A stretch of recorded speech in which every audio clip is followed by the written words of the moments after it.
Ken Ludwig wrote the brilliant farces Lend Me a Tenor and Crazy for You. He also wrote Moon Over Buffalo. It has one very funny scene, almost as good as those two shows. The rest of the time, the effort to be funny shows.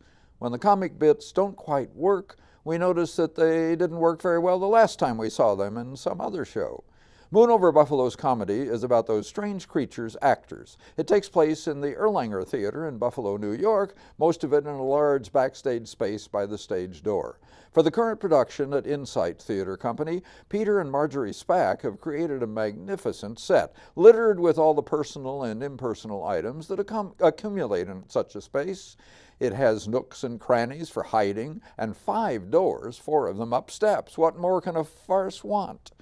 The actors portrayed here are first and foremost George and Charlotte Hay, who are, at least in their own minds, first and foremost. They have had hugely successful careers on Broadway.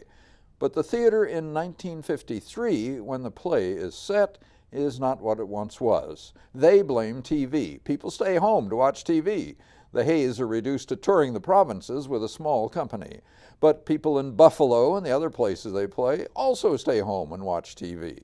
And the Hays enterprise faces financial disaster. They'd hoped to be offered the leads in the latest Frank Capra movie.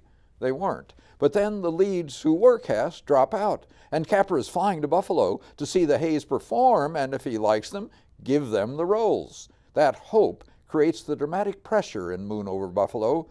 That hope's realization must overcome the usual obstacles that farce throws at its characters, all too usual in this case, even a drunk scene and a pregnant ingenue. The Insight Productions director, Edward Caulfield, and the actors struggling with Moon Over Buffalo are very, very good. But even Alan Knoll, playing George Hay, can get only so much out of yet another drunk scene, and he's stuck with a character who's not very sympathetic. Jenny Ryan, as his wife Charlotte, gets more sympathy, in part because she's stuck with him.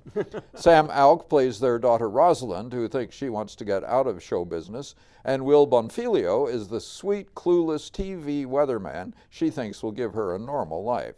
She really loves Pete Winfrey's character Paul, George Hay's right-hand man, all-purpose actor, and general cleaner-up of messes. Laura Overlane is the pregnant ingenue, also sweet and less clueless than she appears. Tommy Nolan gets many of the most successful bits as Charlotte Hay's mother, retired actress, company wardrobe mistress, and garbler of messages.